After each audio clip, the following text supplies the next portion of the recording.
Hello दोस्तों, आज मैं एक नए वीडियो के साथ में आपके साथ आया हूँ। तो आपको मैं आज इस वीडियो में दिखाने वाला हूँ कि हमें ऑडिट लॉग्स कैसे इनेबल करें। तो वो ऑडिट लॉग हो सकता है कि आपके यूज़र अकाउंट कैसे लॉगआउट हुआ उसके लिए बताएगा, एल्स आपका यूज़र नेम और पासवर्ड अगर आपने इनकरेक्ट डाला होगा तो वो इवेंट सेक्शन में आपका इवेंट लॉग जनरेट होगा। तो वो ऑडिट लॉग हम कैसे डोमेन कंट्रोलर पे एनेबल करें ताकि वो हमारे मेंबर सर्वर्स पे या फिर हमारे डोमेन कंट्रोलर पे कैसे दिखे, ये मैं बताता हूँ आपको आज।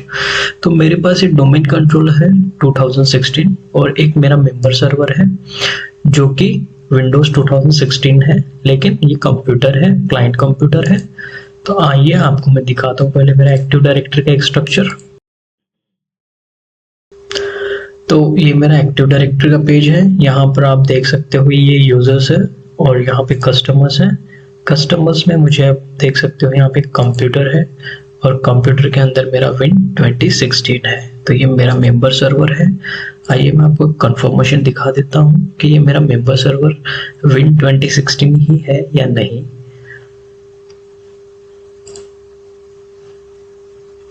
दिस पीसी प्रॉपर्टीज, और आप यहाँ पे देख सकते हैं कि मेरे कंप्यूटर का नाम विन 2016 है। इसका मतलब कि ये मेरे कंप्यूटर के ओयू में है और अभी जो भी हम ग्रुप पॉलिसी अप्लाई करेंगे वो कंप्यूटर के ओयू पे ही लगाएंगे। चलिए आइए स्टार्ट करते हैं। मैं स्टार्ट बटन में जाके ग्रुप पॉलिसी सर्च कर लेता हूँ और वहाँ पर क्लिक कर देता हूँ। तो मेरे इसमें ऑलरेडी सर्च था इसीलिए मैं डायरेक्टली क्लिक कर दिया हूँ। तो देखिए जैसे मैंने ग्रुप पॉलिसी मैनेजमेंट ओपन किया है मुझे ये ऑप्शन दिखाई दिया है। तो अंडर डोमेन्स यूजुअली हो सकता है कि आपके पास ऐसा बोल सकते हैं कि इंटरफेस आ जाए, तो उस पे एक्सपांड करना है और यहाँ पर आपको देखना है आपका डोमेन्स।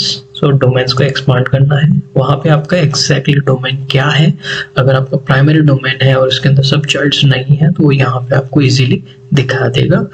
और डोमेन्स को एक्सपांड करने के बाद में आप देखोगे कि ग्रुप पॉलिसी ऑब्जेक्ट इसके अंदर मैं एक्सपांड करता हूँ और कंप्यूटर ऑब्जेक्ट कस्टमर्स कंप्यूटर्स उसके अंदर मेरा एक ही जीपीओ अप्लाइड है। तो चलिए बढ़ते हैं आगे नया जीपीओ या फिर ग्रुप पॉलिसी क्रिएट करने के लिए। तो शुरुआत में मैं ये ग्रुप पॉलिसी ऑब्जेक्ट जो है उस पर राइट क्लिक करके न्यू पे क्लिक कर दूंगा और यहाँ पर मैं लिख दूंगा मेरा अपन जो ऑडिट एनेबल करने वाले हैं उसका नाम मुझे देना पड़ेगा। तो आप भी जो भी नाम आपके ऑर्गेनाइजेशन में सजेस्ट किया हो या फिर ऑडिट लॉग के लिए आपको जानना हो तो उस हिसाब से आप ये नाम दे सकते हैं। तो मैं यहाँ पे ऑडिट लॉग नाम दे देता हूँ ग्रुप पॉलिसी का और मैं ओके कर देता हूँ। तो जैसे मैं ओके क्लिक कर दिया हूँ आप देख सकते हो यहाँ पे ऑडिट लॉग बोल के एक ग्रुप पॉलिसी ऑब्जेक्ट क्रिएट हो चुका है जो कि किसी को लिंक भी नहीं है और लोकेशन यहाँ पे ओयू कोई डिफाइंड भी नहीं है। तो आइए बढ़ते हैं ग्रुप पॉलिसी के अंदर। तो मैं ये ऑडिट लॉग जो है उस पर एडिट क्लिक करता हूँ। एडिट क्लिक करने के बाद में पॉलिसीज पे क्लिक करेंगे। ये याद रखना ये कंप्यूटर कॉन्फ़िगरेशंस हैं। तो मैं जाऊँगा विंडोज सेटिंग्स के अंदर, इसको थोड़ा मैं एक्सपांड कर लेता हूं ताकि हमें इजीली अच्छे से हर चीज दिख पाए। तो आप देख सकते हो कि जैसे मैंने विंडोज सेटिंग्स को एक्सपांड किया है अंडर द कंप्यूटर कॉन्फ़िगरेशन तो मुझे सिक्योरिटी सेटिंग्स मिला है, उसको मैं एक्सपांड करूंगा।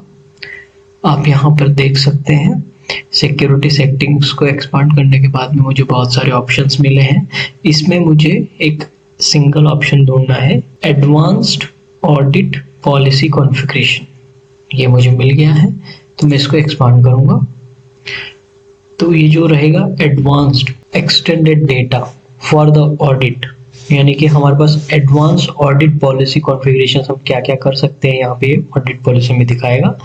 तो आइए मैं इसको एक्सपांड करता हूँ और यहाँ पर चलिए मैं इसे ऑलरेडी एक्सपांड कर देता हूँ इसको। तो आप देख सकते हो ऑडिट पॉलिसीज में अकाउंट लॉग ऑन है, इसको मैं क्लिक करूंगा। आप यहाँ पे देख सकते हो audit credential validations.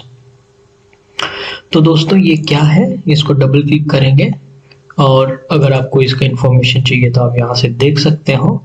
Basically audit credential validations इसलिए इनेबल करते हैं ताकि अगर कोई यूजर डायरेक्टली और इनडायरेक्टली, रॉन्गली और करेक्टली किसी यूजर का यूजर नेम और पासवर्ड यूज करना चाहे और वो पासवर्ड अगर रॉन्ग आ जाए तो उस केस में ये ऑडिट लॉग जनरेट होना चाहिए। तो भले ही कोई यूजर लॉगिन करे तो भी दिखाना चाहिए और फेल्ड हो गया तो भी दिखाना चाहिए कि भाई ये यूजर अकाउंट या फिर ये यूजर पासवर्ड इनवैलिड है और ये ऑडिट फेल्यूर में आपको दिखाना चाहिए। तो मैं यहाँ पे अप्लाई कर देता हूँ और ओके कर देता हूँ। साथ ही साथ दोस्तों हमें ऑथेंटिकेशन भी होना चाहिए कर्बरोस का। तो कर्बरोस का हमें यहाँ पे कॉन्फ़िगरेशन भी देना पड़ेगा सक्सेस और फेल्यूर, ताकि जो भी कर्बरोस ऑथेंटिकेशन हो रहा हो वो मुझे मेरे डोमेन कंट्रोलर के इवेंट लॉग्स में जनरेट होना चाहिए। तो मैं ओके कर देता हूँ। आइए लॉग ऑन और लॉग ऑफ का भी देख लेते हैं अगर कुछ मिलता है तो। देखिए यहाँ पे मिलने के लिए एक ऑडिट अकाउंट लॉकआउट होता है। जो कॉन्फ़िगरेशन हम अगर इनेबल करते हैं तो हमारा अकाउंट लॉकआउट कैसे हुआ है वो डिटेल्स देगा, किस मशीन से हुआ है वो डिटेल देगा, और एल्स अगर वो एग्जिस्टिंग मशीन से ही हो रहा है तो सम ऑफ द एप्लीकेशंस, कुछ जो एप्लीकेशंस है या फिर रिसेंटली इंस्टॉल्ड हुए हो उस मशीन से, वो एप्लीकेशन से आपके अकाउंट को लॉकआउट कर देगा। ये लॉकआउट अकाउंट लॉकआउट जानने की ट्रिक्स हैं। ओके करता हूँ।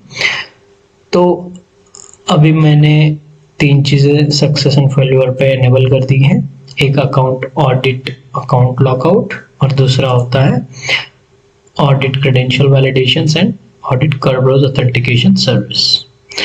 तो आइए मैं इसको क्लोज कर देता हूँ और मैं ग्रुप पॉलिसी ऑब्जेक्ट के अंदर आ चुका हूँ।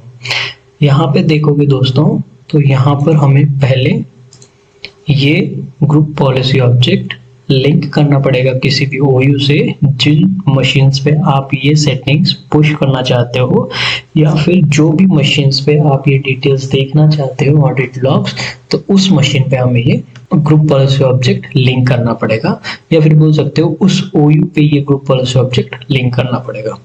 तो मुझे मेरे कंप्यूटर्स के अंदर जितने भी कंप्यूटर्स या फिर क्लाइंट मशीन्स हैं उनके ऊपर मुझे ये ऑडिट एनेबल करना है, ताकि मैं देख सकूं कि एज ए एडमिन मैं ये देख सकूं कि यूजर के साइड से कौन से अकाउंट के थ्रू यूजर नेम और पासवर्ड जो है वो बैड अटेम्प्ट हुआ है, या फिर कौन से अकाउंट के थ्रू अकाउंट लॉकआउट हुआ है।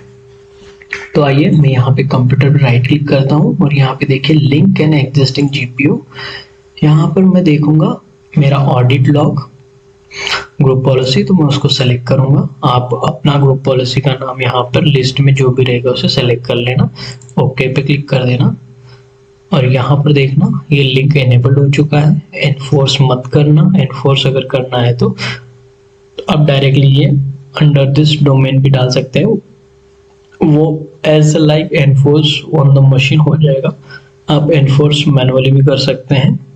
ऑथेंटिकेटेड यूजर ही रखना, ताकि जो भी कंप्यूटर्स या फिर आइटम्स रहेंगे इस ओयू के अंदर उन पे सारा अवेलेबल या फिर अप्लाई हो जाएगा।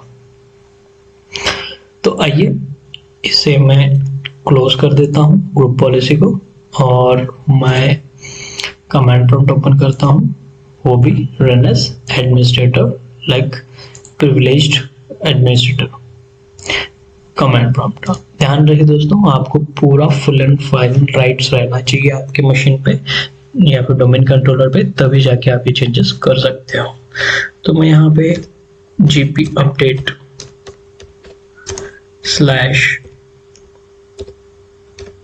/force डाल दूंगा। तो अभी ये मेरा ग्रुप पॉलिसी अपडेट होगा मेरे डोमेन कंट्रोलर पे। ध्यान रहे ये जो भी ग्रुप पॉलिसी आप बना रहे हो आपके डोमेन कंट्रोलर पे बने, ताकि जो भी प्रोपागेट हो चीजें वो आपके डोमेन कंट्रोलर से आपके क्लाइंट मशीन पे प्रोपागेट हो जाए। तो अभी चलिए मेंबर सर्वर पे बढ़ता हूँ मैं। ये मेरा मेंबर सर्वर आ चुका है, इसको मैं क्लोज करता हूँ और इसको मिनिमाइज कर देते हैं। चलिए यहाँ पर भी हमें ग्रुप पॉलिसी ऑब्जेक्ट पे जीपी अपडेट ही करना पड़ेगा। तो मैं यहाँ पे CMD सर्च करता हूँ और इस पे राइट क्लिक करके रन एज एडमिनिस्ट्रेटर कर देता हूँ। यहाँ यस क्लिक कर देता हूँ। ध्यान रहे ये आपकी क्लाइंट मशीन होगी, ठीक है। तो चलिए gp अपडेट /force और एंटर कर देता हूँ। यहाँ पे यूजुअली / लगता है, ये देखिए अभी अपडेट हो रही है group policies. Computer policy update has completed successfully, user policy update has completed successfully। आइए देखते हैं मेरा ग्रुप पॉलिसी अपडेट हुआ या जो अपडेट हुआ है वो यहाँ पे अप्लाई हुआ है या नहीं ये मशीन पे, वो देखने के लिए gp result /r एंटर कर देंगे तो ये डिटेल्स हमें दे देगा। यहाँ पे हम चेक करेंगे, देखिए ये ऑडिट लॉग बोल के अप्लाइड ग्रुप पॉलिसी ऑब्जेक्ट्स में आ चुका है। इसका मतलब जो भी मैंने चेंजेस किए हैं ये ऑडिट लॉग में, वो इस क्लाइंट मशीन पे या फिर इस कंप्यूटर पे एनेबल हो चुकी है। तो चलिए यहाँ पे मैं लॉग ऑफ करता हूँ और एंटर कर देता हूँ। आप लॉग ऑफ वहां पे टाइप करके भी कर सकते हैं ताकि आपका मशीन लॉग ऑफ इजीली हो जाए। तो चलिए मेंबर सर्वर पे अभी लॉगिन करता हूँ। Set alt control delete। अभी यहाँ पे मैं सॉफ्टेक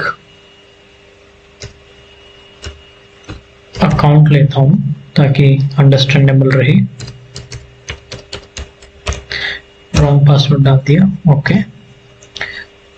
चलिए एक और बार रॉन्ग पासवर्ड डाल देता हूँ। ओके, द यूजर नेम और password is incorrect, try again. अभी चलिए मैं ओरिजिनल अकाउंट पासवर्ड डाल देता हूँ। Right, okay. सॉफ्टेक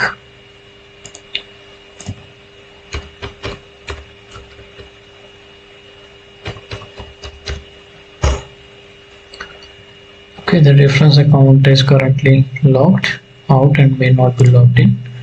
तो चलिए मैं यहाँ पर एक बार मेरा अकाउंट रीसेट कर लेता हूँ।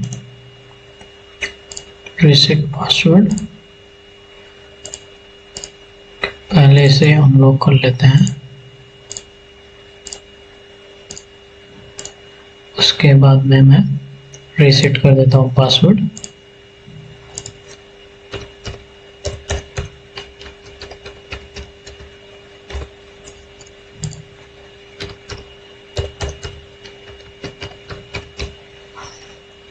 ओके, चलिए अब यूज करता हूँ करेक्ट पासवर्ड और ओके कर देता हूँ। ओके, मैं लॉगिन हो चुका हूँ उसमें मेरे मेंबर सर्वर पे। चलिए देखते हैं इवेंट लॉग क्या बोलता है। इवेंट व्यूअर में गया, सिक्योरिटी एब्सोल्युटली, तो ये आपके नॉर्मल अकाउंट पे आपको इवेंट व्यूअर नहीं दिखाएगा। तो ये मेंबर सर्वर है, क्लाइंट मशीन है, तो उसके अंदर आपको ये सिक्योरिटी के कोई भी इवेंट्स नहीं दिखाएगा। तो चलिए हम डोमेन कंट्रोलर पे चलते हैं। यहाँ पर हम इवेंट व्यूअर ओपन करेंगे। ध्यान रहे जो भी लॉग्स एनेबल कर रहे हो वो आपके इवेंट व्यूअर डोमेन कंट्रोलर पे ही दिखेंगे। विंडोज लॉग्स में गया, सिक्योरिटी पे क्लिक किया। आप यहाँ पर देख सकते हो 12:36 जो टाइमिंग रहेगा, मेरा 12:35:59 पे सक्सेस हुआ है। और यहाँ पर देख सकते हो Kerberos प्री ऑथेंटिकेशन फेल्ड हुआ है। यहाँ पर मेरे इवेंट लॉग्स की पूरी डिटेल्स मिल जाएगी। मैं इसे एक्सपांड करता हूँ ताकि अपने को इजीली समझ में आए चीज़ें। तो देखिए ये मेरा, आपको मैं यहाँ पर दिखा देता हूँ कि हु एम आई, इससे पता लगेगा मेरा अकाउंट क्या है, सॉफ्टेक है। तो आप यहाँ पर ध्यान से देख सकते हैं कि ये मेरा सर्विस अकाउंट, सर्विस नेम जो है सॉफ्टेक रहेगा, लेकिन मेरा आईडी जो है सॉफ्टेक अकाउंट रहेगा, जो कि मेरा ऑथेंटिकेशन फेल्ड हुआ या फिर पास हुआ है वो समझ में आएगा। और क्लाइंट एड्रेस भी समझ में आएगा कि ये मेरी आईपी है। तो आइए देखते हैं ये Kerberos ऑथेंटिकेशन, देख लीजिए आप, Kerberos प्री ऑथेंटिकेशन फेल्ड हुआ है। ये पूरा कर्ब्रोज वाला है। इसको मैं एक बार और रिफ्रेश करूं तो यहाँ पर एक्चुअल में अभी तक मेरा जो रॉन्ग पासवर्ड था वो दिखाई नहीं दिया। तो चलिए एक बार मैं वापस से लॉग ऑफ करके लॉग इन कर लेता हूँ इसके अंदर। लॉग ऑफ,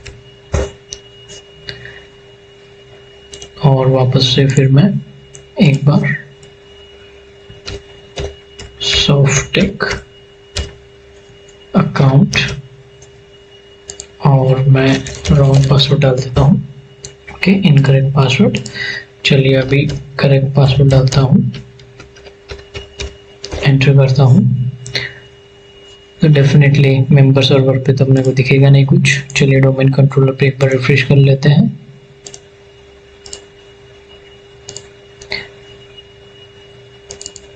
तो आप यहाँ देख सकते हो कि अभी लेटेस्ट प्री ऑथेंटिकेशन फेल्ड वाला इंफॉर्मेशन मुझे यहाँ पे दे दिया है, और ये सक्सेस वाला भी यहाँ पर दे दिया है। तो आप ये आईपी को वैलिड वेरीफाई कर सकते हो कि ये आईपी किसका है। तो आप यूजुअली एनएस लुकअप भी कर सकते हो। NS lookup 192.168.211.4। तो आप देख सकते हो win2016.softeck.com की है, और ये मेरा अकाउंट यहाँ से लॉग इन हुआ है, और जहाँ पे मेरा कर्ब्रोज ऑथेंटिकेशन फेल्ड हुआ है। तो इस प्रकार आप अपने ऑडिट लॉग्स को एनेबल कर सकते हो, और अपने जो भी मिस कॉन्फ़िगरेशंस हुए हैं या फिर कुछ इवेंट आईडी के थ्रू यूज़र नेम इनकरेक्ट या फिर कुछ ऑथेंटिकेशन कर्ब्रोज ब्रोकन हो चुका है, उस हिसाब से आप ट्रैक कर सकते हो इवेंट व्यूअर से, और आप कैचअप कर सकते हो कि आपके यहाँ पे कुछ इश्यूज हुए हैं। तो आप इस तरह से आप रिजॉल्व कर सकते हैं, और ये इवेंट व्यूअर हमारे को ऐसे डिटेल्स ऑडिट लॉग एनेबल करने के बाद में दे देगा। तो गाइस दोस्तों, ये जो चीज़ है मैंने आपको बताई है वो लाइव एनवायरनमेंट में बताई है, और जो एक्सपीरियंस भी मुझे चल रहा है वो लाइव ही है। तो आई होप कि ये आपको यूटिलाइज हो और ऑडिट लॉग्स आप एनेबल कर पाए, और आप आपके एनवायरनमेंट में इश्यूज फिक्स कर पाए, ट्रैक कर पाए आपके एनवायरनमेंट में। Thank you very much.